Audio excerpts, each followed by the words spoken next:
en un lugar de La Mancha de cuyo nombre no quiero acordarme. No ha mucho tiempo que vivía un hidalgo de los de la Lanza, Estilleros, Adarda Antigua, recio blanco, calvo corredor, una olla de algo más de vaca que de carnero, salpicón, las más noches, duelos y quebranto los sábados. Lentejas los viernes, algún polismo de añadidura los domingos. Consumían las 3 partes de su hacienda. El resto de ellas concluían sábados y sayo de balti, calzada de velludo para las fiestas, con sus pantuflas de mesmo, y 2 días de entre semana honraban con sus vellidos de más fino. Tenía en su casa un ama que pasaba de los 40 y una sobrina que no llegaba a los 20 y un mozo de campo, plaza y asistencia en el Rocino, como tomaba podadera. Fijaba la edad de muchos hidalgos con 50 años. Era de compresión recia, seco de carne, enjuto de rostro, gran madrugador y amigo de la caza. Quiere decir que tenía el sobrenombre de Quijada o Quesada, que en esto hay alguna diferencia en los autores desde casos se escribe, aunque por conjeturas visímiles se dejan entender que se llama Quijada, pero esto importa poco, nuestro cuento. Basta que la relación no sea un poco de la verdad, un punto de la verdad. Es pues de saber que sobredicho hidalgo, los ratos de este ocioso, que eran los más del año, se daba a los libros de la caballería, con tanta afición y gusto que olvidó casi todo punto de ejercicio de la caza, aunque administración de su hacienda. Y llegó tanto su curiosidad y desatino en esto que vendió muchas enegas de tierra de sembradura para comprar libros de caballería en que leer, y así llevó a su casa todos cuantos pudo haber de ellos, y de todos ninguno le parecía tan bien como los que compuso el famoso Feliciano de Silva, por la claridad de su prosa y aquellas intricadas razones suyas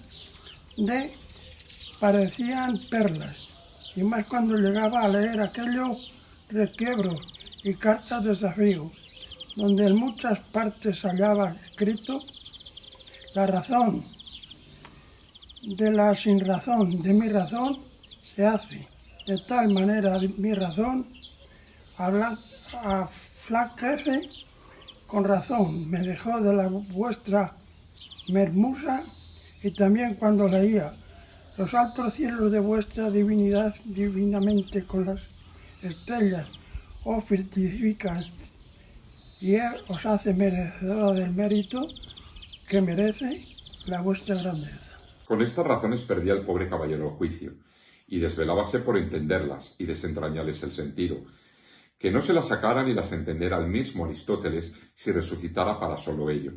No estaba muy bien con las heridas que don Belanís daba y recibía, porque se imaginaba que por grandes maestros que le hubieran curado no se dejaría de tener otro rostro y todo el cuerpo lleno de cicatrices y señales, pero con todo alababa en su autor aquel acabar su libro con la promesa de que aquella inacabable aventura, y muchas veces le vino el deseo de tomar la pluma y darle fin al pie de la letra como allí se promete.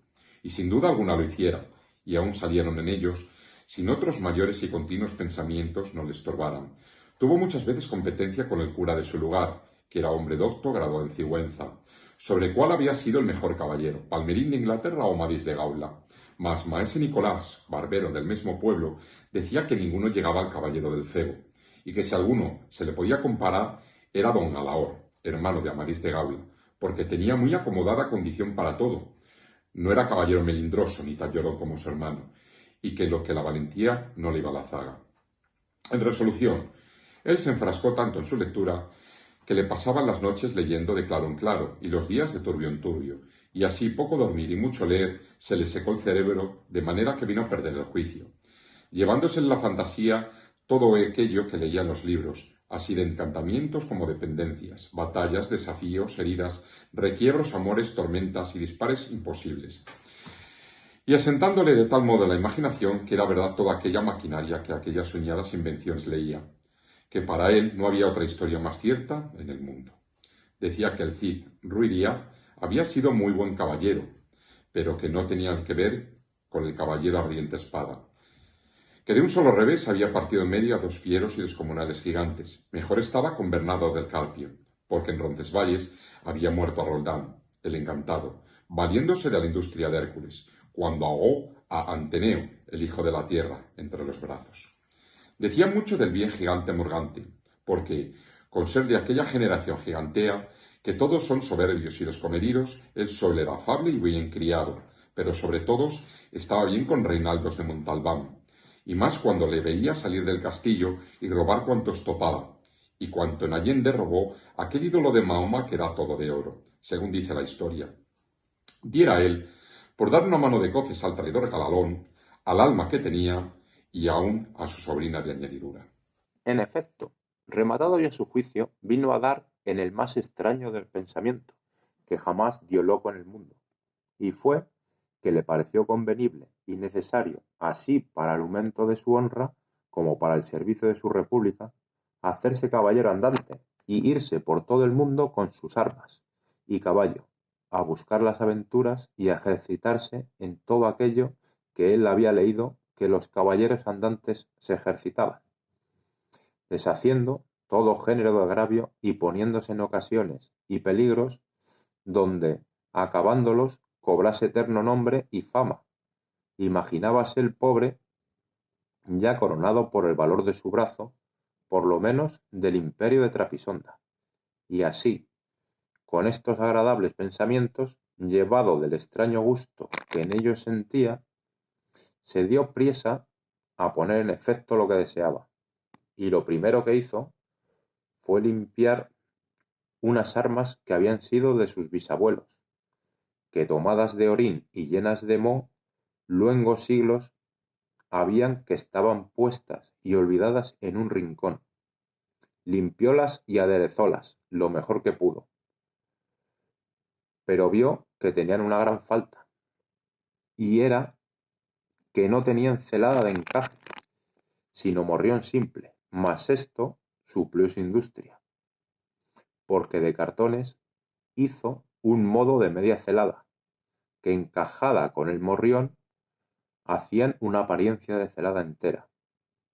Es verdad que para probar si era fuerte y podía estar al riesgo de una cuchillada, sacó su espada y le dio 2 golpes, y con el primero y en un punto deshizo lo que había hecho en una semana, y no dejó de parecerle mal la facilidad con que la había hecho pedazos, y por asegurarse de este peligro la tornó a hacer de nuevo, poniéndole unas barras de hierro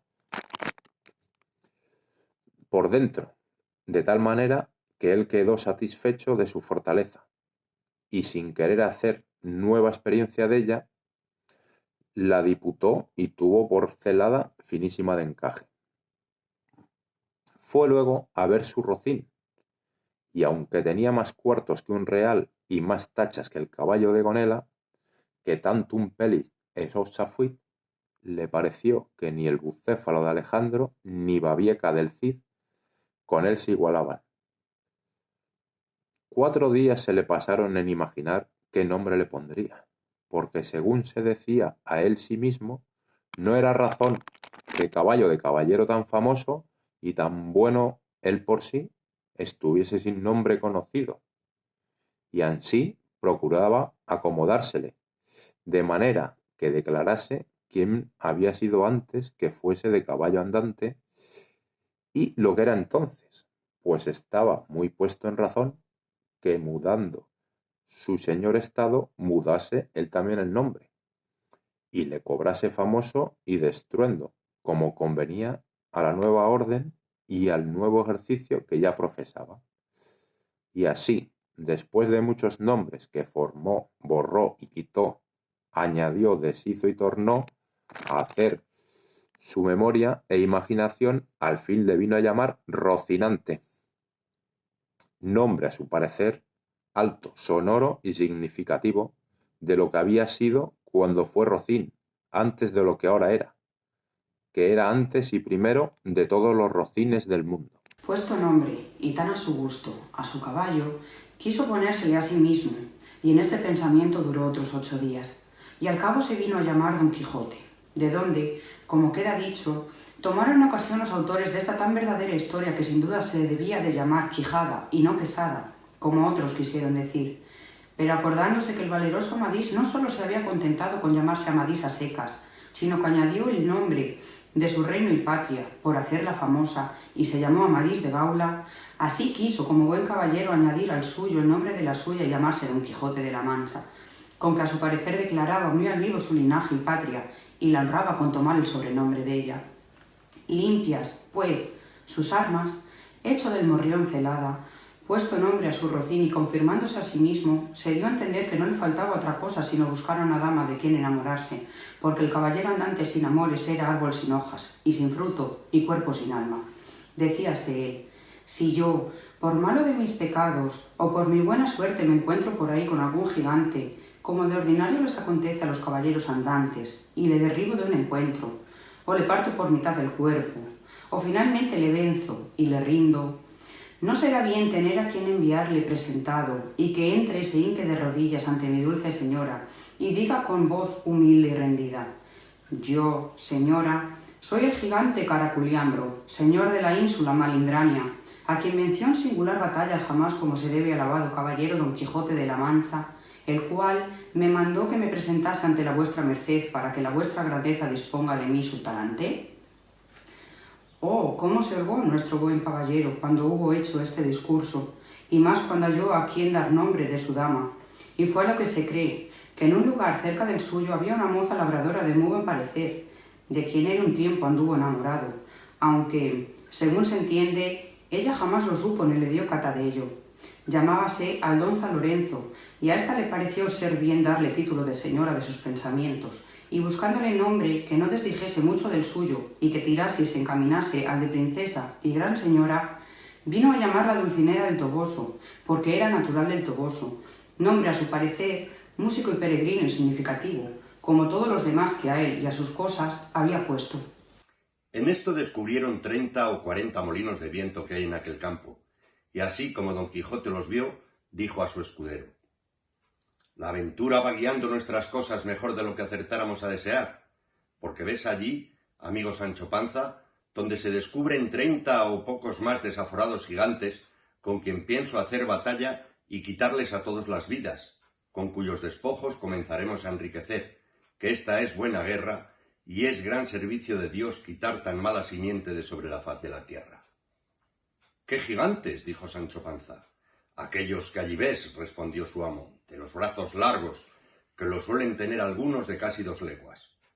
—Mire, vuesa merced —respondió Sancho—, que aquellos que allí se parecen no son gigantes, sino molinos de viento, y lo que en ellos parecen brazos son las aspas, que, volteadas del viento, hacen andar la piedra del molino. —Bien parece —respondió Don Quijote— que no estás cursado en esto de las aventuras.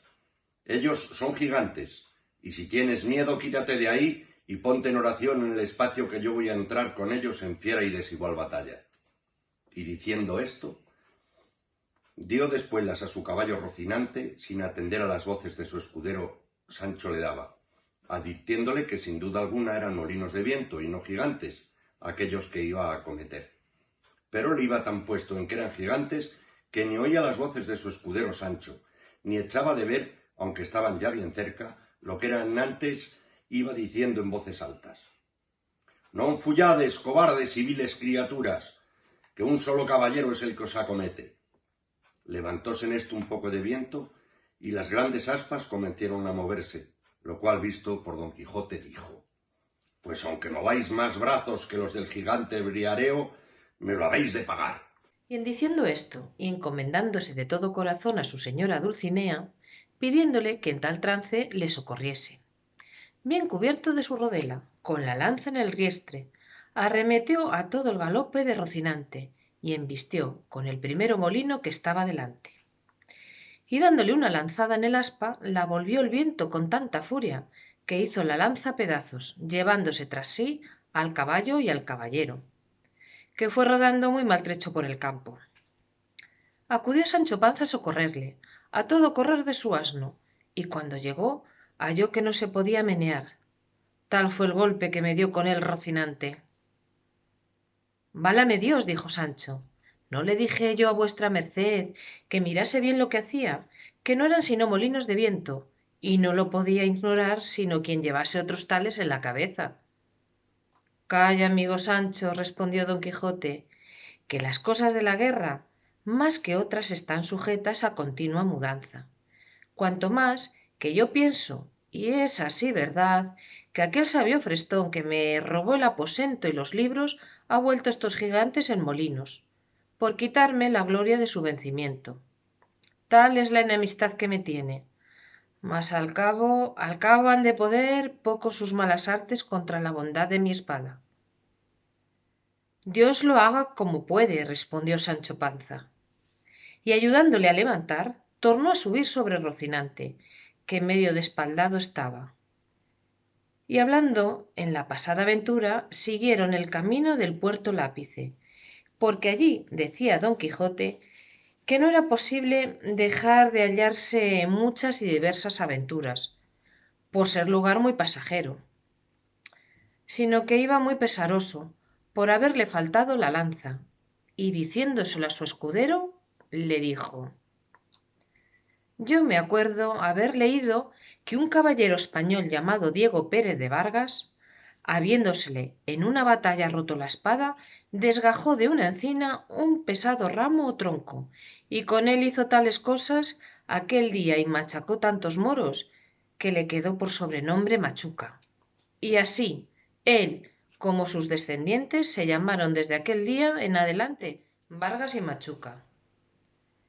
Hete dicho esto porque de la primera encina o roble que se me depare pienso desgajar otro tronco, tal y tan bueno como aquel que me imagino, y pienso hacer con él tales hazañas, que tú te tengas por bien afortunado de haber merecido venir a vellas, a ser testigo de cosas que apenas podrán ser creídas.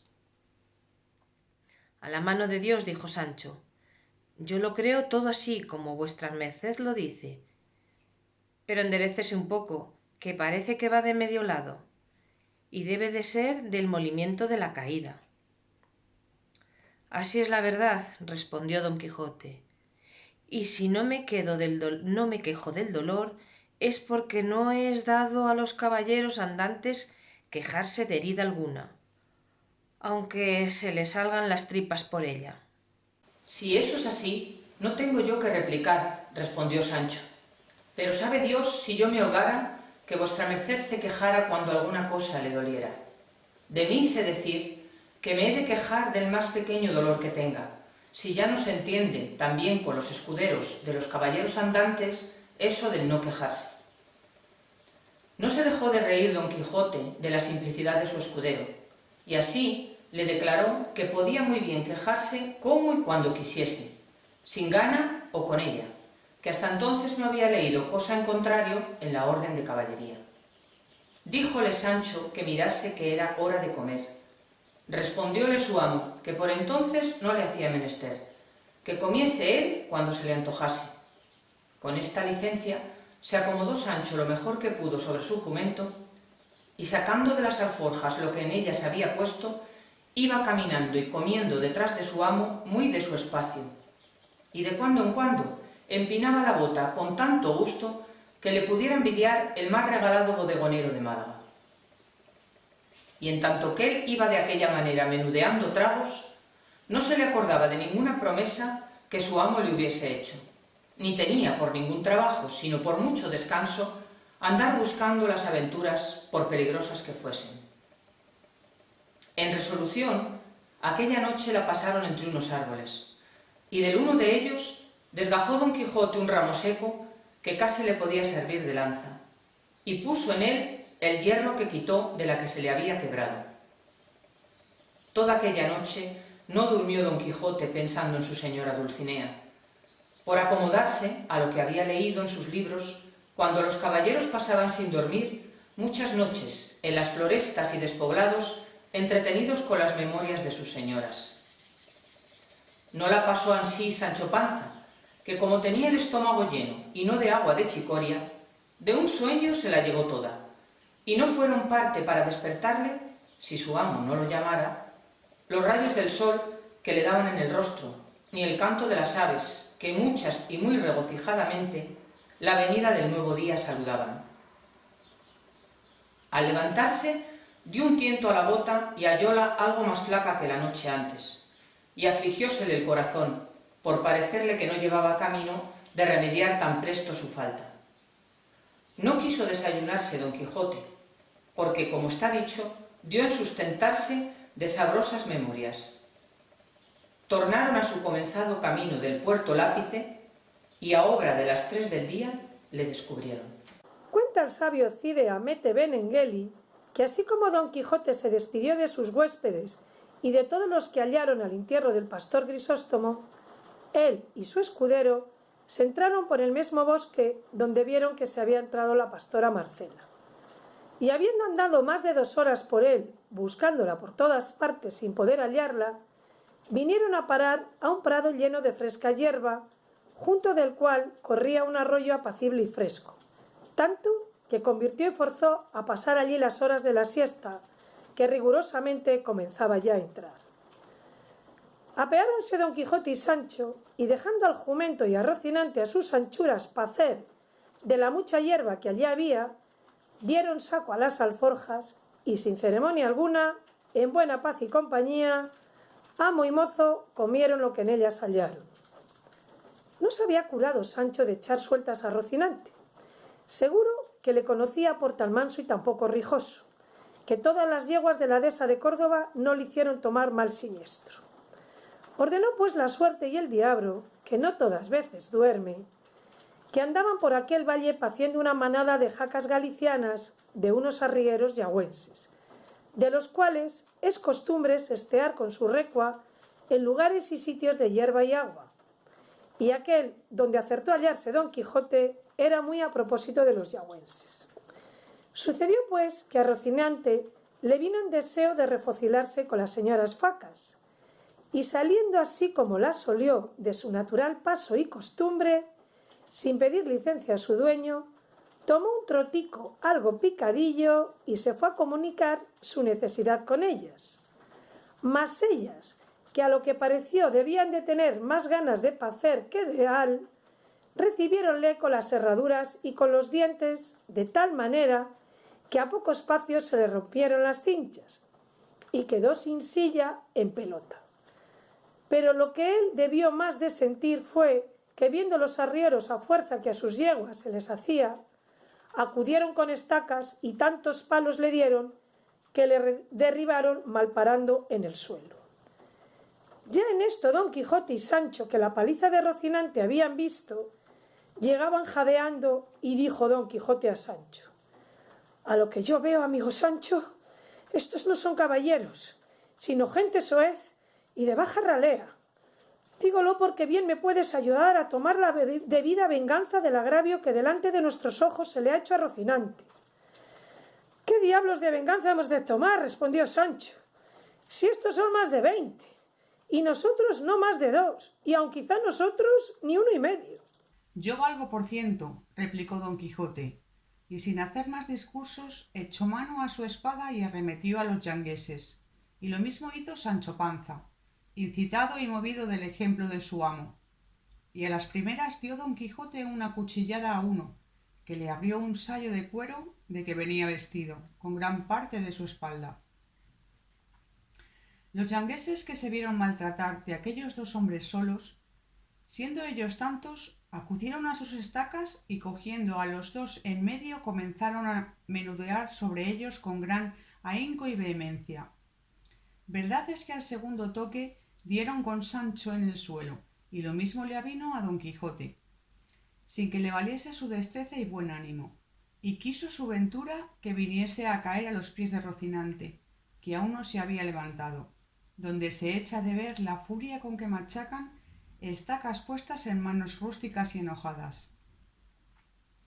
Viendo pues los yangueses el mal recado que habían hecho, con la mayor destreza que pudieron, cargaron recua y siguieron su camino, dejando a los aventureros de mala traza y peor talante. El primero que se resistió fue Sancho Panza, y hallándose junto a su señor, con voz enferma y lastimada, dijo: «Señor Don Quijote, señor Don Quijote, ¿qué quieres, Sancho hermano?», respondió Don Quijote con el mismo tono afeminado y doliente que Sancho. «Quería, si fuese posible», respondió Sancho Panza, «que vuestra merced me diese 2 tragos de aquella bebida del feo Blas, si es que la tiene vuestra merced ahí a mano. Quizá será de provecho para los quebrantamientos de huesos, como lo es para las heridas». «Pues a tenerla yo aquí, desgraciado yo, ¿qué nos faltaba?», respondió Don Quijote, «mas yo te juro, Sancho Panza, a fe de caballero andante, que antes que pasen 2 días, si la fortuna no ordena otra cosa, la tengo que tener en mi poder, o mal me han de andar las manos». «Pues en cuanto le parece a vuestra merced que podremos mover los pies», replicó Sancho Panza. «De mí sé decir», dijo el molido caballero Don Quijote, «que no sabré poner término a esos días. Mas yo me tengo la culpa de todo, que no había de poner mano a la espada contra hombres que no fuesen armados caballeros como yo. Y así creo que en pena de haber pasado las leyes de la caballería, ha permitido al Dios de las batallas que me diese este castigo. Por lo cual, Sancho Panza, conviene que estés advertido en esto que ahora te diré, porque importa mucho a la salud de entrambos. Y es que cuando veas que semejante canalla nos hace algún agravio, no aguardes a que yo ponga la mano a la espada para ellos, porque no lo haré, en ninguna manera, sino pon tu mano a tu espada y castígalos muy a tu sabor, que si en ayuda y defensa acudieren caballeros, yo te sabré defender y ofendellos, con todo mi poder, que ya habrás visto por mis señales y experiencias hasta dónde se extiende el valor de este mi fuerte brazo». Tal quedó de arrogante el pobre señor con el convencimiento del valiente vizcaíno. Mas no le pareció tan bien a Sancho Panza el aviso de su amo que dejase de responder diciendo: «Señor, yo soy hombre pacífico, manso, sosegado, y sé disimular cualquier injuria, porque tengo mujer y hijos que sustentar y criar. Así que séale a vuestra merced también aviso, pues no puede ser mandato que en ninguna manera pondré mano a la espada ni contra villano ni contra caballero, y que desde aquí para delante de Dios perdono cuantos agravios se han hecho y han de hacer, ora me los haya hecho, o haga o haya de hacer persona, alta o baja, rico o pobre, hidalgo o pechero, sin aceptar estado ni condición alguna». Lo cual, oído por su amo, le respondió: «Quisiera tener aliento para poder hablar un poco descansado, y que el dolor que tengo en esta costilla se aplacara tanto cuanto para darle a entender, Panza, que el error en que estás, ven acá, pecador, si el viento de la fortuna, hasta ahora tan contrario, en nuestro favor se vuelve, llevándonos las velas del deseo, para que, seguramente y sin contraste alguno, tomemos puerto en alguna de las ínsulas que te tengo prometidas. ¿Qué sería de ti si, ganándola yo, te hiciese señor de ella? Pues lo vendrás a imposibilitar, por no ser caballero ni quererlo ser, ni tener valor ni intención de vengar tus injurias y defender tu señorío, porque has de saber que en los reinos y provincias nuevamente conquistados nunca están tan quietos los ánimos de sus naturales, ni tan de parte del nuevo señor, que no se tengan temor de que han de hacer alguna novedad para alterar de nuevo las cosas y volver, como dicen, a probar ventura. Y así es menester que el nuevo posesor tenga entendimiento para saberse gobernar y valor para ofender y defenderse en cualquier acontecimiento. En esto que ahora nos ha acontecido, respondió Sancho, quisiera yo tener ese entendimiento y ese valor que vuestra merced dice, mas yo le juro, a fe de pobre hombre, que más estoy para bizmas que para pláticas. Mire vuestra merced si se puede levantar y ayudaremos a Rocinante, aunque no lo merece, porque él fue la causa principal de todo este molimiento. Jamás tal creí de Rocinante que le tenía, por persona casta y tan pacífica como yo. En fin, bien dicen que es menester mucho tiempo para venir a conocer las personas y que no hay cosa segura en esta vida. ¿Quién dijera que tras de aquellas tan grandes cuchilladas como vuestra merced dio a aquel desdichado caballero andante, había de venir por la posta y en seguimiento suyo esta tan gran tempestad de palos que ha descargado sobre nuestras espaldas? El ventero, que vio a Don Quijote atravesado en el asno, preguntó a Sancho qué mal traía. Sancho le respondió que no era nada, sino que había dado una caída de una peña abajo, y que venía algo brumadas las costillas. Tenía el ventero por mujer a una no de la condición que suelen tener las de semejante trato, porque naturalmente era caritativa y se dolía de las calamidades de sus prójimos. Y así acudió luego a curar a Don Quijote y hizo que una hija suya, doncella, muchacha y de muy buen parecer, le ayudase a curar a su huésped. Servía en la venta, asimismo, una moza asturiana, ancha de cara, llana de cogote, de nariz roma, de un ojo tuerta y del otro no muy sana. Verdad es que la gallardía del cuerpo suplía las demás faltas. No tenía 7 palmos de los pies a la cabeza, y las espaldas, que algún tanto les cargaban, la hacían mirar al suelo más de lo que ella quisiera. Esta gentil moza, pues, ayudó a la doncella, y las dos hicieron una muy mala cama a Don Quijote, en un camaranchón que en otros tiempos daba manifiestos indicios que había servido de pajar muchos años, en la cual también alojaba un arriero, que tenía su cama hecha un poco más allá de la de nuestro Don Quijote, y aunque era de las enjalmas y mantas de sus machos, hacía mucha ventaja la de Don Quijote, que sólo contenía 4 mal lisas tablas sobre 2 no muy iguales bancos y un colchón que en lo sutil parecía colcha, lleno de bodoques que, a no mostrar que eran de lana, por algunas roturas al tiento en la dureza semejaban de guijarro, y 2 sábanas hechas de cuero de adarga, y una frazada cuyos hilos, si se quisieran contar, no se perdiera uno solo de la cuenta. En esta maldita cama se acostó Don Quijote, y luego la ventera y su hija le emplastaron de arriba abajo, alumbrándoles Maritornes, que así se llamaba la asturiana, y con el bizmalle viese la ventera tan acardenalado a partes a Don Quijote, dijo que aquello más parecían golpes que caída. No fueron golpes, dijo Sancho, sino que la peña tenía muchos picos y tropezones, y que cada uno había hecho su cardenal. Y también le dijo: haga vuestra merced, señora, de manera que queden algunas estopas, que no faltará quien las haya menester, que también me duelen a mí un poco los lomos.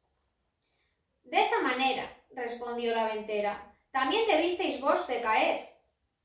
No caí, dijo Sancho Panza, sino que, del sobresalto que tomé de ver caer a mi amo, de tal manera me duele a mí el cuerpo, que me parece que me han dado 1000 palos. Bien podría ser eso, dijo la doncella, que a mí me ha acontecido muchas veces soñar que caía desde una torre abajo y que nunca acababa de llegar al suelo, y cuando despertaba del sueño hallarme tan molida y quebrantada como si verdaderamente hubiera caído. Ahí está el toque, señora, respondió Sancho Panza, y yo, sin soñar nada, y si no estando más despierto que ahora estoy, me hallo con pocos menos cardenales que mi señor Don Quijote. ¿Cómo se llama este caballero?, preguntó la asturiana Maritornes. Don Quijote de la Mancha, respondió Sancho, y es caballero aventurero, y de los mejores y más fuerte que en luengos tiempos acá se han visto en el mundo. ¿Y qué es caballero aventurero?, replicó la moza. ¿Tan nuevas sois en el mundo que no lo sabéis vos?, respondió Sancho Panza. Pues sabed, hermana mía, que caballero aventurero es una cosa que en 2 palabras se ve apaleado y emperador, y hoy está más desdichada criatura del mundo y la más menestereosa, y mañana tendría 2 o 3 coronas de reinos que dar a su escudero. Pues, ¿cómo vos, siéndolo desde tan buen señor, dijo la ventera, no tenéis, a lo que parece, siquiera algún condado? Aún es temprano, respondió Sancho, porque no ha sido un mes que andamos buscando las aventuras y hasta ahora no hemos topado con ninguna que lo sea, y tal vez hay que buscar una cosa y se halla otra.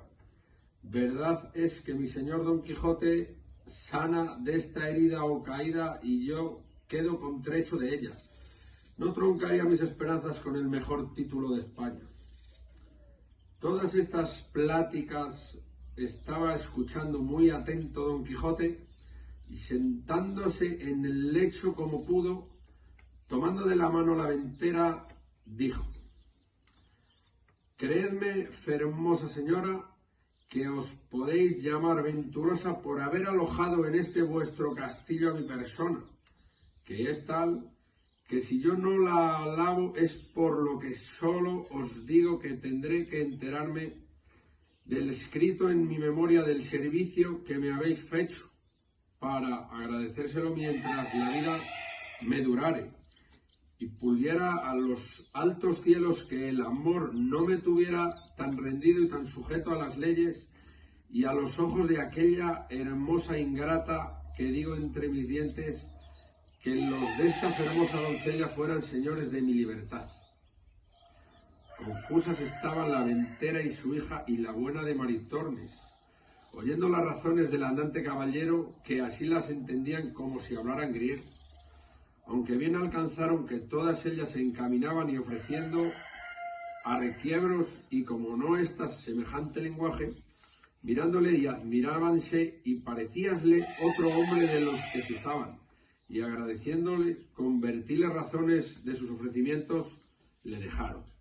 Y la asturiana Maritormes curó a Sancho, que no menos lo había de menester que a su amo. Había el arriero concertado con ella que aquella noche se refociliarían juntos, y ella le había dado su palabra de que, en estando sosegados los huéspedes y durmiendo sus amos, le iría a buscar y satisfacerle el gusto en cuanto le mandase. Y cuéntase desta buena moza que jamás dio semejantes palabras que no las cumpliese, aunque las diese en un monte y sin testigo alguno, porque presumía muy de hidalga y no tenía por afrenta estar en aquel ejercicio de servir en la venta, porque decía ella que desgracias y malos sucesos le habían traído a aquel estado. El duro, estrecho, apocado y fementido lecho de Don Quijote estaban primero en mitad de aquel estrellado establo, y luego junto a él hizo el suyo Sancho, que sólo contenía una estera de Enea y una manta, que antes mostraba ser de angeo tundido que de lana. Sucedía a estos 2 lechos el del arriero fabricado, como se ha dicho, de las enjalmas y de todo el adorno de los 2 mejores mulos que traía, aunque eran 12 lucios gordos y famosos, porque era uno de los ricos arrieros de Arévalo, según lo dice el autor de esta historia, que desde arriero hace particular mención porque le conocía muy bien, y aún quieren decir que era algo pariente suyo.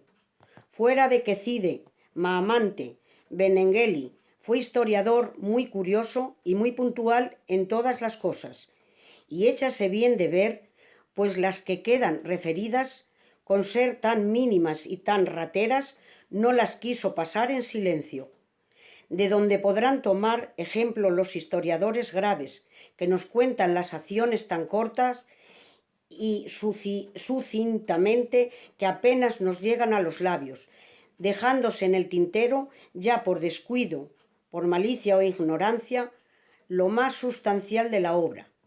Bien haya 1000 veces el autor de Tablante de Ricamonte y aquel del otro libro donde cuentan los hechos del conde Tomillas, y con qué puntualidad lo describen todo.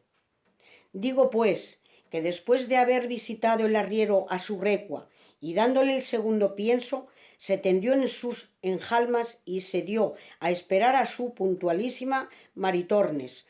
Ya estaba Sancho bizmado y acostado, y aunque procuraba dormir, no lo consentían el dolor de sus costillas, y don Quijote, con el dolor de las suyas, tenía los ojos abiertos como liebre. Toda la venta estaba en silencio, y en toda ella no había otra luz que la que daba una lámpara que, colgada en medio del portal, ardía. Apenas la blanca aurora había dado lugar a que el luciente Febo, con el ardor de sus calientes rayos, las líquidas perlas de sus cabellos de oro enjugase, cuando don Quijote, sacudiendo la pereza de sus miembros, se puso en pie y llamó a su escudero Sancho, que aún todavía roncaba, lo cual, visto por don Quijote, antes que le despertase le dijo: «Oh tú, bienaventurado sobre cuantos viven sobre la haz de la tierra, pues sin tener envidia ni ser envidiado, duermes con sosegado espíritu, ni te persiguen encantadores, ni sobresaltan encantamentos. Duermes, digo otra vez, y lo diré otras 100, sin que te tengan en continua vigilia celos de tu dama, ni te desvelen pensamientos de pagar deudas que debas, ni de lo que has de hacer para comer otro día tú y tu pequeña y angustiada familia. Ni la ambición te inquieta, ni la pompa vana del mundo te fatiga, pues los límites de tus deseos no se extienden a más que a pensar tu jumento, que el de tu persona sobre mis hombros le tienes puesto, contrapeso y carga que puso la naturaleza y la costumbre a los señores. Duerme el criado y está velando el señor, pensando cómo le ha de sustentar, mejorar y hacer mercedes. La congoja de ver que el cielo se hace de bronce sin acudir a la tierra con el conveniente rocío, no aflige al criado, sino al señor que ha de sustentar en la esterilidad y hambre al que le sirvió en la fertilidad y abundancia. A todo esto no respondió Sancho, porque dormía, ni despertara tan presto si don Quijote con el cuento de la lanza no le hiciere volver en sí. Despertó en fin, soñoliento y perezoso, y volviendo el rostro a todas partes dijo: «De la parte de esta enramada, si no me engaño, sale un tufo y olor harto más de torrendos asados que de juncos y tomillos, bodas que por tales olores comienzan, para mi santiguada que deben de ser abundantes y generosas». «Acaba, glotón», dijo don Quijote, «ven, iremos a ver estos desposorios por ver lo que hace el desdeñado Basilio». «Mas que haga lo que quisiere», respondió Sancho. «¿No fuera él pobre y casárase con Quiteria? ¿No hay más sino tener un cuarto y querer casarse por las nubes? A la fe, señor, yo soy de parecer que el pobre debe de contentarse con lo que hallare, y no pedir cotufas en el golfo. Yo apostaré un brazo que puede Camacho envolver en reales a Basilio, y si esto es así, como debe de ser, bien boba fuera Quiteria en desechar las galas y las joyas que le debe de haber dado y le puede dar Camacho, por escoger el tirar de la barra y el jugar de la negra de Basilio. Sobre un buen tiro de barra o sobre una gentil treta de espada, no dan un cuartillo de vino en la taberna. Habilidades y gracias que no son vendibles, más que las que tenga el conde Dirlos. Pero cuando las tales gracias caen sobre quien tiene buen dinero, tal sea mi vida como ellas parecen. Sobre un buen cimiento se puede levantar un buen edificio, y el mejor cimiento y zanja del mundo es el dinero. ¿Por quién Dios es, Sancho?, dijo hasta sazón don Quijote, que concluyas con tu arenga, que tengo para mí que si te dejasen seguir en las que a cada paso comienzas, no te quedaría tiempo para comer ni para dormir, que todo te le gastarías en hablar. Si vuestra merced tuviera buena memoria, replicó Sancho, debiérase acordar de los capítulos de nuestro concierto antes de esta última vez saliésemos de casa. Uno de ellos fue que me había de dejar hablar todo aquello que quisiese, con que no fuese contra el prójimo ni contra la autoridad de vuestra merced. Y hasta ahora me parece que no he contravenido contra tal capítulo. Yo no me acuerdo, Sancho, respondió don Quijote, de tal capítulo, y puesto que sea así, quiero que calles y vengas, que ya los instrumentos que anoche oímos vuelven a alegrar los valles, y sin duda los desposorios se celebrarán en el frescor de la mañana y no en el calor de la tarde. Hizo Sancho lo que su señor le mandaba, y poniendo la silla a Rocinante y la albarda al rucio, subieron los dos. Y paso ante paso se fueron entrando por la enramada. Lo primero que se le ofreció a la vista de Sancho fue, espetado en un asador de un olmo entero, un entero novillo, y en el fuego donde se había de asar ardía un mediano monte de leña, y 6 ollas que alrededor de la hoguera estaban, no se habían hecho de una común turquesa de las demás ollas, porque eran 6 medias tinajas, que cada una cabía un rastro de carne. Así embebían y encerraban en sí carneros enteros, sin echarse de ver, como si fueran palominos. Las liebres ya sin pellejo y las gallinas sin pluma, que estaban colgadas por los árboles para sepultarlas en las ollas, no tenían número. Los pájaros y caza de diversos géneros eran infinitos, colgados de los árboles para que el aire los enfriase. Contó Sancho más de 60 azaques de más de 2 arrobas cada uno, y todos llenos, según después pareció, de generosos vinos. Así había rimeros de pan blanquísimos, como los que suele haber de montones de trigo en las eras. Los quesos, puestos como ladrillos enrejados, formaban una muralla, y 2 calderos de aceite mayores que los de un tinte servían para freír cosas de masa, que con 2 valientes palas las sacaban fritas y las zambullían en otra caldera de preparada miel que allí junto estaba. Los cocineros y cocineras pasaban de 50, todos limpios, todos diligentes y todos contentos. En el dilatado vientre del novillo estaban 12 tiernos y pequeños lechones, que cosidos por encima servían de darle sabor y enternecerle. Las especias de diversas suertes no parecían haberlas comprado por libras, sino por arrobas, y todas estaban de manifiesto en una grande arca. Finalmente, el aparato de la boda era rústico, pero tan abundante que podía sustentar a un ejército. Todo lo miraba Sancho Panza, y todo lo contemplaba, y de todo se aficionaba. Primero le cautivaron y rindieron el deseo las ollas, de quien él tomara de bonísima gana un mediano puchero.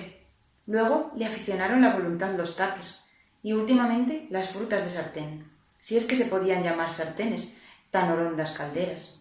Y así, sin poderlo sufrir ni ser en su mano hacer otra cosa, se llegó a uno de los solícitos cocineros, y con corteses y hambrientas razones le rogó le dejase mojar un mendrugo de pan en una de aquellas ollas. A lo que el cocinero respondió: «Hermano, este día no es de aquellas sobre quien tiene jurisdicción la hambre. Merced al rico Camacho. Apeaos y mirad si por ahí hay un cucharón, y espumad una gallina o 2, y buen provecho os hagan». «No veo a ninguno», respondió Sancho. «Esperad», dijo el cocinero. «Pecador de mí, y qué melindroso y poco debéis de ser». Y diciendo esto, asió de un caldero y encajándole en una de las medias tinajas, sacó de él 3 gallinas y 2 gansos, y dijo a Sancho: «Comed, amigo, y desayunaos con esta espuma, en tanto que se llega la hora de yantar». «No tengo en qué echarla», respondió Sancho. «Pues llevaos», dijo el cocinero, «la cuchara y todo, que la riqueza y el contento de Camacho todo lo suple». En tanto, pues, que esto pasaba Sancho.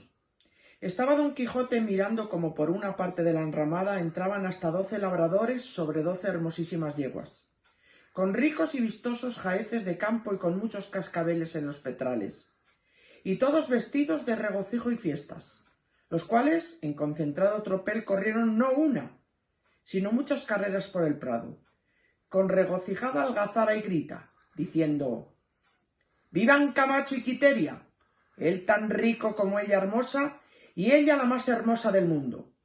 Oyendo lo cual, don Quijote dijo entre sí: «Bien parece que éstos no han visto a mi Dulcinea del Toboso, que si la hubieran visto, ellos se fueran a la mano en alabanzas de esta su Quiteria». De allí a poco comenzaron a entrar por diversas partes de la enramada muchas y diferentes danzas, entre las cuales venía una de espadas, de hasta 24 zagales de gallardo parecer y brío, todos vestidos de delgado y blanquísimo lienzo, con sus paños de tocar, labrado de varios colores de fina seda, y al que los guiaba, que era un ligero mancebo, preguntó uno de los de las yeguas si se había herido alguno de los danzantes. Por ahora, bendito sea Dios, no se ha herido nadie. Todos vamos sanos. Y luego comenzó a enredarse con los demás compañeros, con tantas vueltas y con tanta destreza, que aunque Don Quijote estaba hecho a ver semejantes danzas, ninguna le había parecido tan bien como aquella. También le pareció bien otra que entró de doncellas hermosísimas, tan mozas que al parecer ninguna bajaba de 14 ni llegaba a 18 años, vestidas todas de palmilla verde, los cabellos parte trazados y parte sueltos, pero todos tan rubios que con los del sol podían tener competencia, sobre los cuales traían guirnaldas de jazmines, rosas, amaranto y madreselvas compuestas. Guiábalas un venerable viejo y una anciana matrona, pero más ligeros y sueltos que sus años prometían. Hacíales el son una gaita zamorana, y ellas, llevando en los rostros y en los ojos a la honestidad y en los pies a la ligereza, se mostraban las mejores bailadoras del mundo. Tras esto entró otra danza de artificio y de las que llamaban habladas. Era de 8 ninfas, repartidas en 2 hileras. De la una hilera era guía el dios Cupido, y de la otra el interés. Aquel adornado de alas, arco, aljaba y saetas. Este vestido de ricas y diversas colores de oro y seda. Las ninfas que al amor seguían traían las espaldas un pergamino blanco y letras grandes escritos sus nombres. Poesía era el título de la primera, el de la segunda discreción, el de la tercera buen linaje, el de la cuarta valentía. Del modo mesmo venían señaladas la del interés seguían. Decía liberalidad el título de la primera, dádiva el de la segunda, tesoro el de la tercera y el de la cuarta posesión pacífica. Delante de todos venía un castillo de madera, a quien tiraban 4 salvajes, todos vestidos de hiedra y de cáñamo teñido de verde, tan al natural que por poco espantaran a Sancho. En la frontera del castillo y en todas 4 partes de sus cuadros traía escrito Castillo del Buen Recato. Hacíanles el son 4 diestros tañedores de tamboril y flauta. Comenzaba la danza Cupido, y habiendo hecho 2 mudanzas, alzaba los ojos y flechaba el arco contra una doncella que se ponía entre las almenas del castillo, a la cual de esta suerte dijo: Yo soy el Dios poderoso, en el aire y en la tierra, y en el ancho mar ondoso, y en cuanto el abismo encierra, y en su barato espantoso. Nunca conocí que es miedo, todo cuanto quiero puedo, aunque quiera lo imposible, y en todo lo que es posible, mando, quito, pongo y vedo. Acabó la copla, disparó una flecha por lo alto del castillo y retiróse a su puesto. Salió luego el interés y hizo otras 2 mudanzas. Callaron los tamborinos y él dijo: Soy quien puede más que amor, y es amor el que me guía. Soy de la estirpe mejor, que el cielo en la tierra cría, más conocida y mayor. Soy el interés, en quien pocos suelen obrar bien, y obrar sin mí es gran milagro, y cual soy, te me consagro, por siempre jamás. Amén.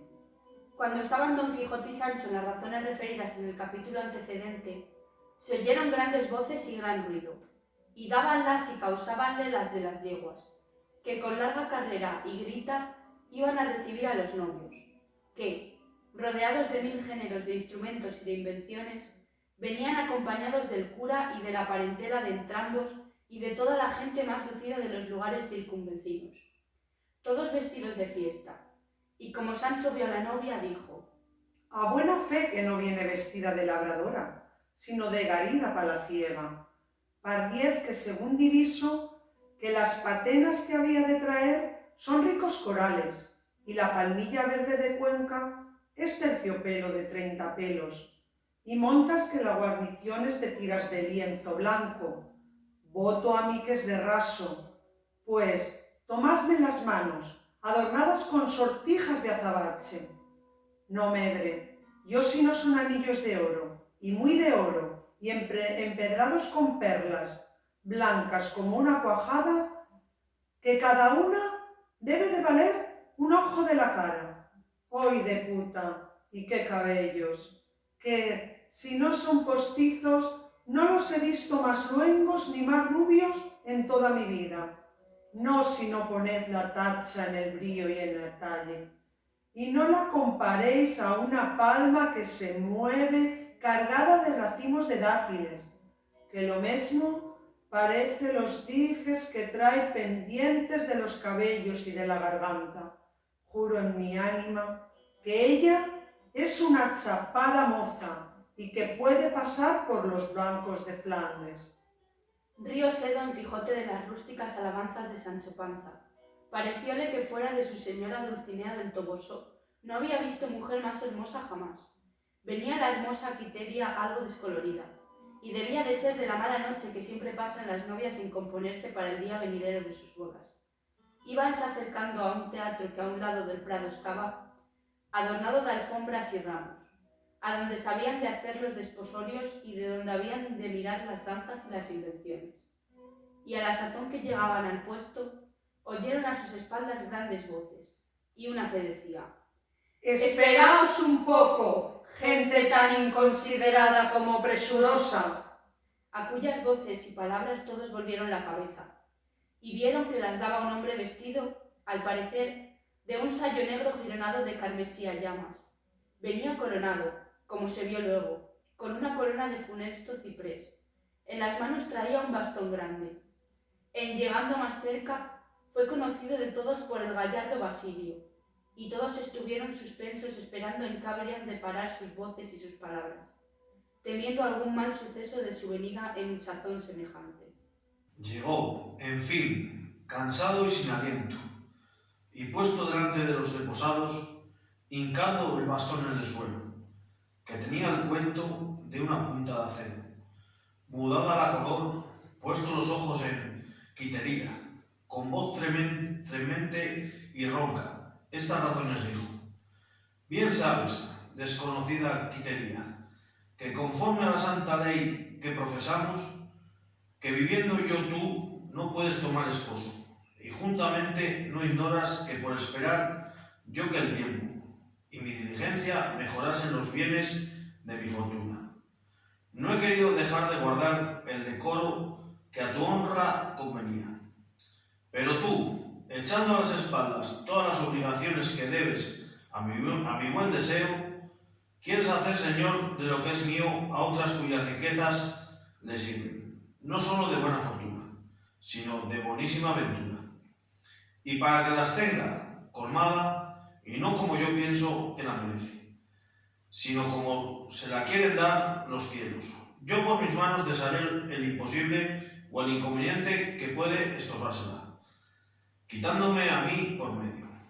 Viva, viva el rico Camacho con la ingrata Quiteria largos y felices siglos, y muera, muera el pobre Basilio, cuya pobreza cortó las alas de su dicha y le puso en la sepultura». Y diciendo esto, asió del bastón que tenía hincado en el suelo, y quedándose la mitad de él en la tierra, mostró que servía de vaina a un mediano en el suelo. Con ligero desenfado y determinado propósito se arrojó sobre él, y en un punto mostró la punta sangrienta a las espaldas, con la mitad de la lacerada cuchilla, quedando el triste bañado en su sangre y tendido en el suelo, de sus mismas armas traspasado. Acudieron luego sus amigos a favorecerle, condolidos de su miseria y lastimosa desgracia, y dejando Don Quijote a Rocinante, acudió a favorecerle y le tomó en sus brazos, y halló que aún no había expirado. Quisiéronle sacar el estoque, pero el cura, que estaba presente, fue de parecer que no se les sacase antes de confesarle, porque el sacársele y el expirar sería todo a un tiempo. Pero volviendo un poco en sí Basilio, con voz doliente y desmayada dijo: «Si quisieses, cruel Quiteria, Darme en este último y forzoso trance la mano de esposa. Aún pensaría que mi temeridad tendría disculpa, pues en ella alcanzó el bien de ser tuyo. El cura, oyendo lo cual, le dijo que atendiese a la salud del alma antes que a los gustos del cuerpo, y que pidiese muy de veras a Dios perdón de sus pecados y de su desesperada determinación, a lo cual replicó Basilio que en ninguna manera se confesaría si primero Quiteria no le daba la mano de ser su esposa, que aquel contento le adobaría la voluntad y le daría aliento para confesarse. En oyendo Don Quijote la petición del herido, en altas voces dijo que Basilio pedía una cosa muy justa y puesta en razón, y además muy hacedera, y que el señor Camacho quedaría tan honrado recibiendo a la señora Quiteria, viuda del valeroso Basilio, como si la recibiera del lado de su padre. Aquí no ha de ver más de un sí, que no tenga otro efecto que el pronunciarse, pues el tálamo de estas bodas ha de ser la sepultura. Todo lo oía Camacho, y todo le tenía suspenso y confuso, sin saber qué hacer ni qué decir. Pero las voces de los amigos de Basilio fueron tantas, pidiéndole que consintiese que Quiteria le diera la mano de esposa, porque su alma no se perdiera partiendo desesperada de esta vida, que le movieron aún, forzaron a decir que si Quiteria quería dársela, que él se contentaba, pues todo era dilatar por un momento en el cumplimiento de sus deseos. Luego acudieron todos a Quiteria, y unos con ruegos, y otros con lágrimas, y otros con eficaces razones. La persuadían que diese la mano al pobre Basilio, y ella, más dura que un mármol y más sesga que una estatua, mostraba que ni sabía, ni podía, ni quería responder palabra, ni la respondiera si el cura no le dijera que se determinase presto en lo que había que hacer, porque tenía Basilio ya el alma en los dientes, y no daba lugar a esperar irresolutas determinaciones. Entonces la hermosa Quiteria, sin responder palabra alguna, turbada, al parecer triste y pesarosa, llegó donde Basilio estaba, ya los ojos vueltos, el aliento corto y apresurado, murmurando entre los dientes el nombre de Quiteria, dando muestras de morir como gentil y no como cristiano. Llegó en fin Quiteria, y puesta de rodillas, le pidió la mano por señas y no por palabras. Desencajó los ojos Basilio, y mirándola atentamente le dijo: «Oh Quiteria, que has venido a ser piadosa a tiempo cuanto tu piedad ha de servir de cuchillo que me acabe de quitar la vida. Pues ya no tengo fuerzas para llevar la gloria que me das en escogerme como tuyo, ni para suspender el dolor que tan apriesa me va cubriendo los ojos con la espantosa sombra de la muerte. Lo que te suplico es, oh fatal estrella mía, que la mano que me pides y quieres darme no sea por cumplimiento, ni para engañarme de nuevo, sino que confieses y digas que si haces fuerza a tu voluntad, me la entregas y me la das como a tu legítimo esposo. Pues no es razón que en tu trance, como éste me engañes, ni uses de fingimientos con quien tantas veces ha tratado contigo. Entre estas razones se desmaya, de modo que todos los presentes pensaban que cada desmayo se había de llevar el alma consigo. Quiteria, toda honesta y todo vergonzosa, asiendo con su derecha mano la de Basilio, le dijo: ninguna fuerza fuera bastante a torcer mi voluntad, y así, por la más libre que tengo, y te doy la mano, de legítima esposa, y recibo la tuya.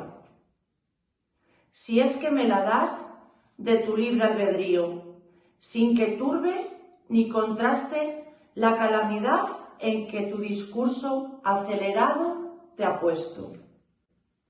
Sí doy, respondió Basilio, no turbes ni confuso, sino con el claro entendimiento que el cielo quiso darme.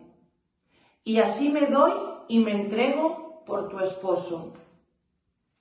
Y por tu esposa, respondió Quiteria. Ahora vivas largos años, ahora te lleven de mis brazos a la sepultura.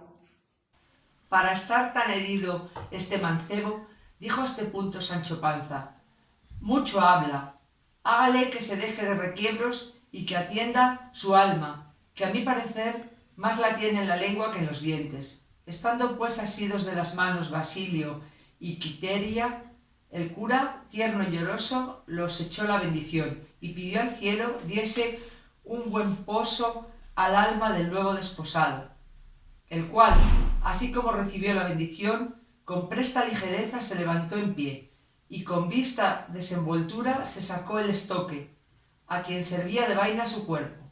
Quedaron todos los circunstantes admirados, algunos de ellos más que simples que curiosos.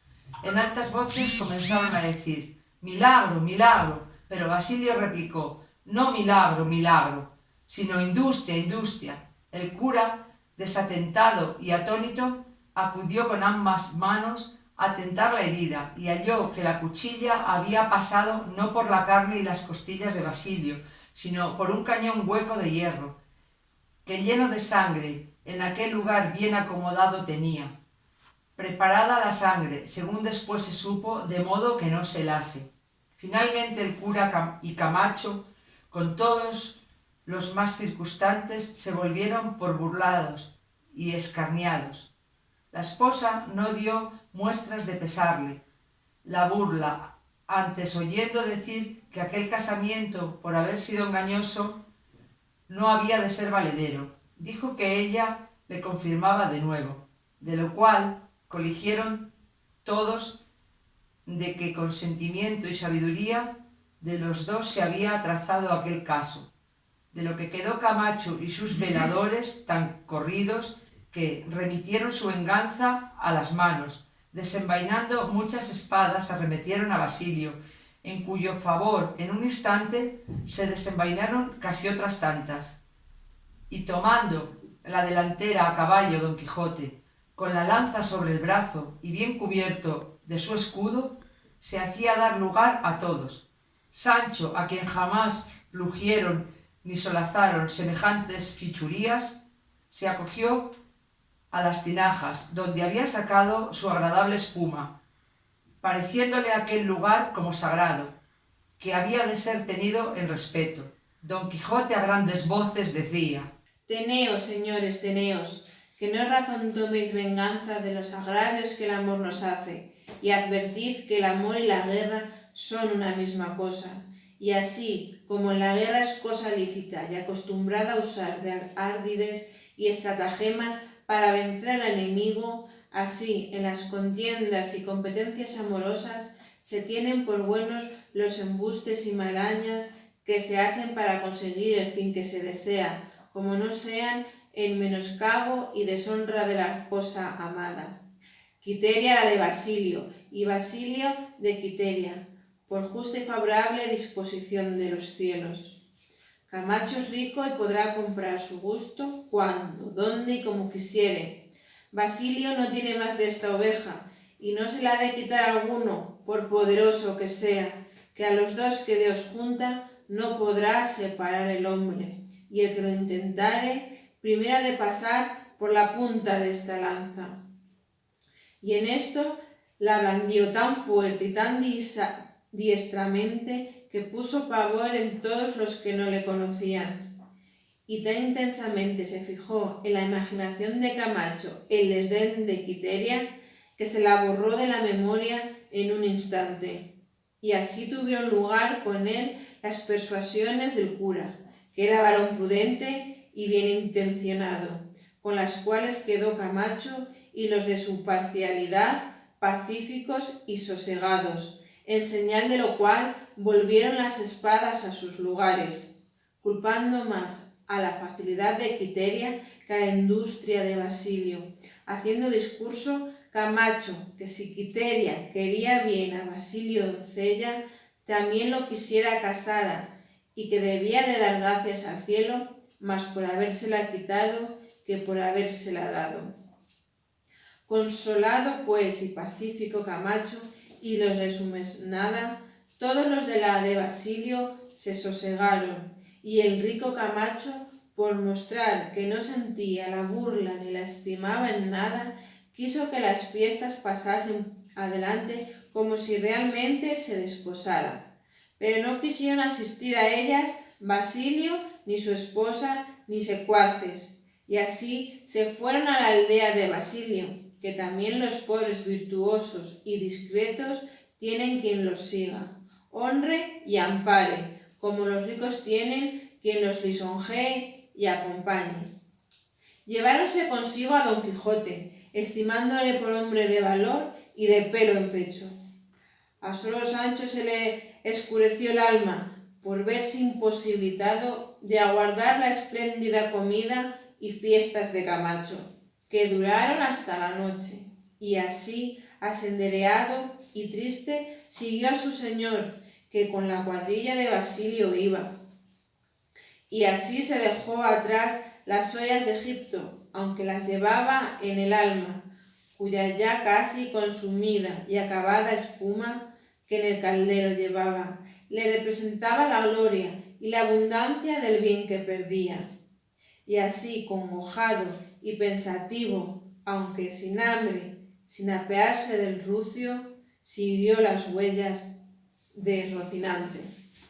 Don Antonio Moreno se llamaba el huésped de Don Quijote, caballero rico y discreto, de amigo de holgarse al honesto y afable, el cual, viendo en su casa a Don Quijote, andaba buscando modos como sin su perjuicio. Sáquese a plaza sus locuras, porque no son burras las que duelen, ni hay pensamientos que valga. Si son, con daño de tercero. Lo primero que hizo fue hacer desarmar a Don Quijote y sacarle a vistas con aquel su estrecho y acamufado vestido. Otras veces le hemos descrito y pintado, a un balcón que salía a una de las calles más principales de la ciudad, a vista de la gente y de los muchachos, que como a mona le miraban. Corrieron de nuevo delante de él los de las libreas, como si para él solo, no para alegrar aquel festivo día, se las hubieran puesto, y Sancho estaba contentísimo, por parecerle que se había hallado, sin saber cómo ni cómo no, otras bodas de Camacho, otra causa como la de don Diego de Miranda, y otro castillo como el del duque.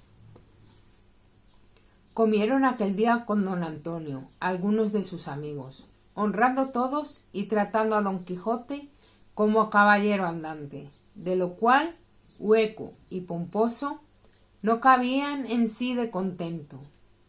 Los donaires de don Sancho fueron tantos que de su boca andaban como colgados todos los criados de casa y todos cuantos le oían. Estando a la mesa, dijo don Antonio a Sancho: «Acá tenemos noticia, buen Sancho, que sois tan amigo de manjar, blanco de albondiguillas, que si os sobran, las guardáis en el seno para el otro día». No, señor, no es así, respondió Sancho, porque tengo más de limpio que de goloso, y mi señor Don Quijote, que está delante, sabe bien que con un puño de bellotas o de nueces nos solemos pasar entre ambos 8 días. Verdad es que si tal vez me sucede que me den la vaquilla, corro con la soguilla. Quiero decir que como lo que me dan y uso de los tiempos como los hallo. Y quien quiera que hubiere dicho que soy comedor aventajado y no limpio, téngase por dicho que no acierta. Y de otra manera dijera, esto sí, no mirara a las barbas honradas que están a la mesa. Por cierto, dijo Don Quijote, que la parsimonia y limpieza con que Sancho come se puede escribir y grabar en láminas de bronce, para que quede memoria eterna en los siglos venideros.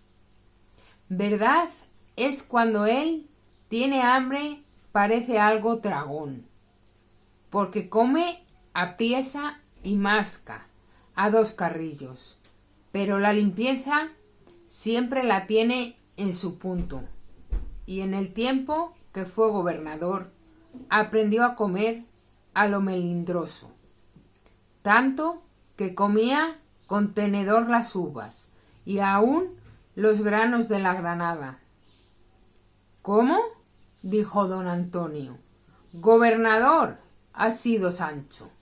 Sí, respondió Sancho, y de una ínsula llamada Barataria 10 días lo gobernó a pedir de boca. En ellos perdí el sosiego y aprendí a despreciar todos los gobiernos del mundo. Salí huyendo de ella. Caí en una cueva donde me tuve por muerto, de la cual salí vivo por milagro. Contó Don Quijote por menudo todo el suceso del gobierno de Sancho, con que dio gran gusto a los oyentes. Levantados los manteles y tomando don Antonio por la mano a Don Quijote, se entró con él en un apartado aposento, en el cual no había otra cosa de daros torno de una mesa, al parecer de jaspe, que sobre un pie de lo mesmo se sostenía, sobre la cual estaba puesta al modo de las cabezas de los emperadores romanos, de los pechos arriba, una que semejaba ser de bronce. Paseóse don Antonio con Don Quijote por todo el aposento, rodeando muchas veces la mesa, y después de lo cual dijo: Agora, señor Don Quijote, que estoy enterado que no nos oye y escucha alguno, y está encerrada la puerta, quiero cortar a vuestra merced una de las más raras aventuras, o por mejor decir, novedades que imaginarse puedan, con condición que lo que a vuestra merced dirige lo ha de depositar en los últimos retretes del secreto. Así lo juró, respondió Don Quijote, y aún le echaré una losa encima para más seguridad, porque quiero que sepa vuestra merced, señor don Antonio, que ya sabía su nombre, que está hablando con quien, aunque tiene oídos para oír, no tiene lengua para hablar. Así que con seguridad puede vuestra merced trasladar lo que tiene en su pecho en el mío y hacer cuenta que lo ha arrojado en los abismos del silencio.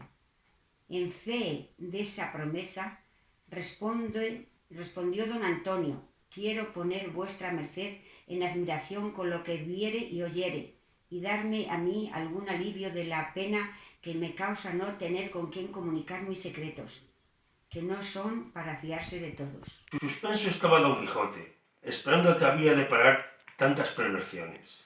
En esto, tomándole la mano don Antonio, se la paseó por la cabeza de bronce, y por toda la mesa, y por el pie de jaspe sobre el que se sostenía, y luego dijo: Esta cabeza, señor Don Quijote, ha sido hecha y fabricada por uno de los mayores encantadores y hechiceros que ha tenido el mundo, que creo que era polaco de nación, y discípulo del famoso Escotillo, de quien tantas maravillas se cuentan, el cual estuvo aquí en mi casa, y por el precio de 1000 escudos que le di, labró esta cabeza, que tiene propiedad y virtud de responder a cuantas cosas al oído de preguntarle. Guardó rumbos, pintó caracteres, observó astros, miró puntos y finalmente la sacó con la perfección que veremos mañana, porque los viernes está muda y hoy, que lo es, no ha de hacer esperar hasta mañana. En este tiempo podrá vuestra merced provenir de lo que querrá preguntar, que por experiencia sé que dice verdad en cuanto responde. Mirando quedó Don Quijote de la virtud y propiedad de la cabeza, y estuvo por no creer a don Antonio, pero por ver cuánto tiempo había para hacer la experiencia que no quiso decirle otra cosa sino que agradecerle el haberle descubierto tan gran secreto. Salieron del aposento, cerró la puerta don Antonio con llave, y fueron a la sala donde los demás caballeros estaban. En este tiempo le había contado Sancho muchas de las aventuras y sucesos que su amo había acontecido.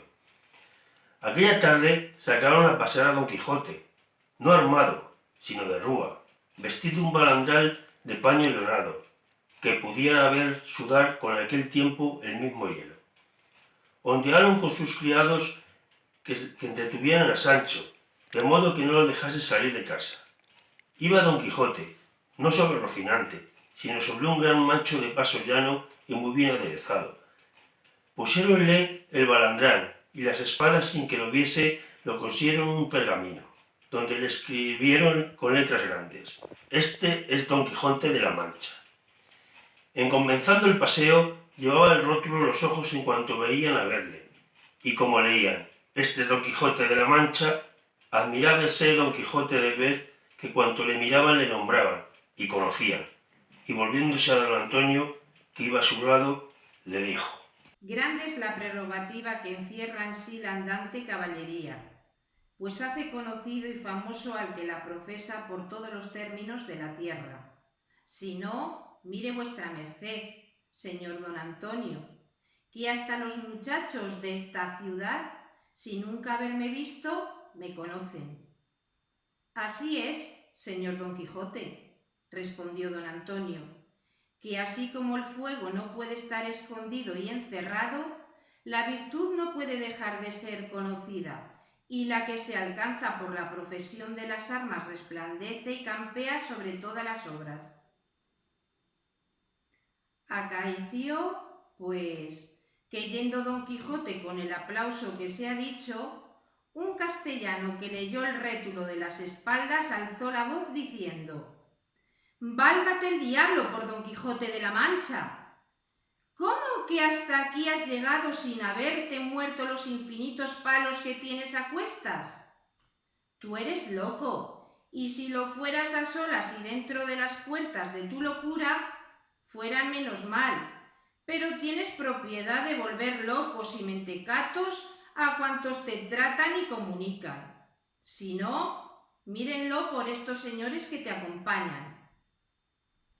Vuélvete, mentecato, a tu casa y mira por tu hacienda, por tu mujer y tus hijos, y déjate de estas vaciedades que te carcomen el seso y te desnatan el entendimiento.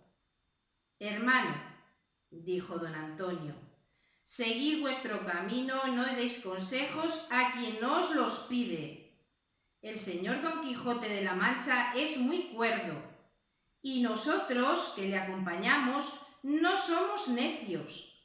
La virtud se ha de honrar donde quiera que se hallare, y andad en hora mala y nos metáis donde nos llaman. Como las cosas humanas no sean eternas, yendo siempre en declinación de sus propios principios hasta llegar a su último fin, especialmente las vidas de los hombres, y como la de Don Quijote no tuviese privilegio del cielo para detener el curso de la suya. Llegó su fin y acabamiento cuando él menos lo pensaba, porque ya o fuese de la melancolía que causaba el verse vencido o ya por la disposición del cielo, que así lo ordenaba, se le arraigó una calentura que le tuvo 6 días en la cama, en los cuales fue visitado muchas veces del cura, del bachiller y del barbero, sus amigos, sin quitársele de la cabecera Sancho Panza, su buen escudero. Estos, creyendo que la pesadumbre de verse vencido y de no ver cumplido su deseo en libertad y desencanto de Dulcinea, le tenía de aquella suerte. Por todas las vías posibles procuraban alegrarle, diciéndole el bachiller que se animase y que levantase para comenzar su pastoral ejercicio, para el cual tenían ya compuesta una écloga, que mal año para cuanta sanacero había compuesto, y que ya tenía comprados sus propio dinero 2 famosos perros para guardar el ganado, el uno llamado Barciano, el otro Butrón, que se los había vendido un ganadero del Quintanar. Pero no por esto dejaba don Quijote sus tristezas. Llamaron sus amigos al médico, tomóle el pulso, y no le contentó mucho, y dijo que, por sí o por no, atendiéndose a la salud de su alma, porque la del cuerpo corría peligro. Oyólo don Quijote con ánimo sosegado, pero no lo oyeron así su ama, su sobrina y su escudero, los cuales comenzaron a llorar tiernamente, como si ya le tuvieran muerto delante. Fue el parecer del médico que melancolías y desabrimientos le acababan. Rogó don Quijote que le dejasen solo, porque quería dormir un poco. Hiciéronlo. Así durmió de un tirón, como dicen, más de 6 horas, tanto que pensaron el ama y la sobrina que se había de quedar en el sueño. Despertó al cabo del tiempo dicho, y dando una gran voz dijo: «Bendito sea Dios poderoso, que tanto bien me ha hecho. En fin, sus misericordias no tienen límite, ni las abrevian ni impiden los pecados de los hombres». Estuvo atenta la sobrina a las razones del tío y pareciéndole más concertadas que él solía decirlas, a lo menos en aquella enfermedad, y preguntóle: «¿Qué es lo que vuestra merced dice, señor? ¿Tenemos algo de nuevo? ¿Qué misericordias son estas o qué pecados de los hombres?» «Las misericordias», respondió don Quijote, sobrina, «son las que en este instante ha usado Dios conmigo, a quien, como dije, no las impiden mis pecados. Yo tengo juicio ya libre y claro, sin las sombras caliginosas de la ignorancia, que sobre él me pusieron mi amarga y continua leyenda de los detestables libros de las caballerías. Ya conozco sus disparates y sus embelecos, y no me pesa sino que este desengaño ha llegado tan tarde, que no me deja tiempo para hacer alguna recompensa leyendo otros que sean luz del alma. Yo me siento, sobrina, a punto de muerte. Querría hacerla de tal modo que diese a entender que no había sido mi vida tan mala, que dejase renombre del loco, que, puesto que lo he sido, no querría confirmar esta verdad en mi muerte. Llámame, amiga, a mis buenos amigos, al cura, al bachiller Sansón Carrasco y a maese Nicolás el barbero, que quiero confesarme y hacer mi testamento». Pero de este trabajo se excusó la sobrina con la entrada de los 3. Apenas los vio don Quijote cuando dijo: «Dadme albricias, buenos señores, de que ya no soy don Quijote de la Mancha, sino Alonso Quijano, a quien mis costumbres me dieron renombre de bueno. Ya soy enemigo de Amadís de Gaula y de toda la infinita caterva de su linaje. Ya me son odiosas todas las historias profanas de la andante caballería. Ya conozco mi necedad y el peligro en que me pusieron haberlas leído. Ya, por misericordia de Dios, escarmentando en la cabeza propia, las abomino». Cuando esto oyeron decir los 3, creyeron sin duda que alguna nueva locura le había tomado, y Sansón le dijo: «Ahora, señor don Quijote, que tenemos nueva que está desencantada la señora Dulcinea, ¿sale vuestra merced con eso? Y agora que estamos tan a pique de ser pastores, para pasar cantando la vida como unos príncipes, ¿quiere vuesa merced hacerse ermitaño? Calle por su vida, vuelva en sí y déjese de cuentos». «Los de hasta aquí», replicó don Quijote, «que han sido verdaderos en mi daño, los ha de volver mi muerte, con la ayuda del cielo en mi provecho. Yo, señores, siento que me voy muriendo a toda priesa, déjense burlas aparte y tráiganme un confesor que me confiese y un escribano que haga mi testamento, que en tales trances como este no se ha de burlar el hombre con el alma. Y así suplico en tanto que el señor cura me confiesa, vayan por el escribano.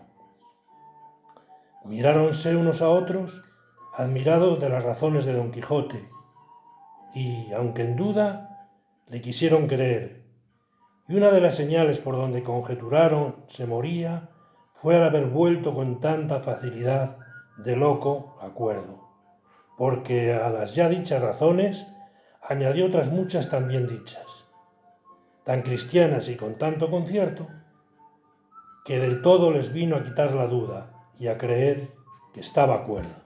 Hizo salir la gente el jura, y quedóse solo con él y confesóle. El bachiller fue por el escribano, y de allí a poco volvió con él y con Sancho Panza, el cual Sancho, que ya sabía por nuevas del bachiller en qué estado estaba su señor, hallando a la ama y a la sobrina llorosas, comenzó a hacer pucheros y a derramar lágrimas. Acabóse la confesión y salió el cura diciendo: verdaderamente se muere, y verdaderamente está cuerdo, Alonso Quijano el Bueno. Bien podemos entrar para que haga su testamento.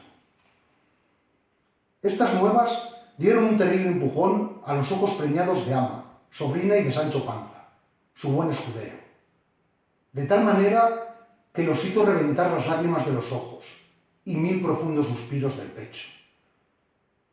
Porque verdaderamente, como alguna vez se ha dicho, en tanto que Don Quijote fue Alonso Quijano el Bueno a secas, y en tanto que fue Don Quijote de la Mancha, fue siempre de apacible condición y de agradable trato. Y por eso no solo era bien querido de los de su casa, sino de todos de cuantos le conocían. Entró el escribano con los demás, y después de haber hecho la cabeza del testamento y ordenado su alma a Don Quijote, con todas aquellas circunstancias cristianas que se requieren, llegando a las mandas dijo: ítem, es mi voluntad que de ciertos dineros que Sancho Panza, a quien en mi locura hice mi escudero, tiene, que porque ha habido entre él y mí ciertas cuentas y dares y tomares, quiero que no se le haga cargo de ellos ni se le pida cuenta alguna, sino que sobrare alguno después de haberse pagado de lo que le debo. El restante sea suyo, que será bien poco y buen provecho le haga. Y sí, como estando yo loco, fui parte para darle gobierno de la ínsula, pudiera ahora, estando cuerdo, darle de un reino que se le diera por la sencillez de su condición y fidelidad de su trazo lo merece. Y volviéndose a Sancho dijo: perdóname, amigo, de la ocasión que te he dado de parecer loco como yo, haciendo caer en el error en que yo he caído de que hubo y hay más caballeros andantes en todo el mundo.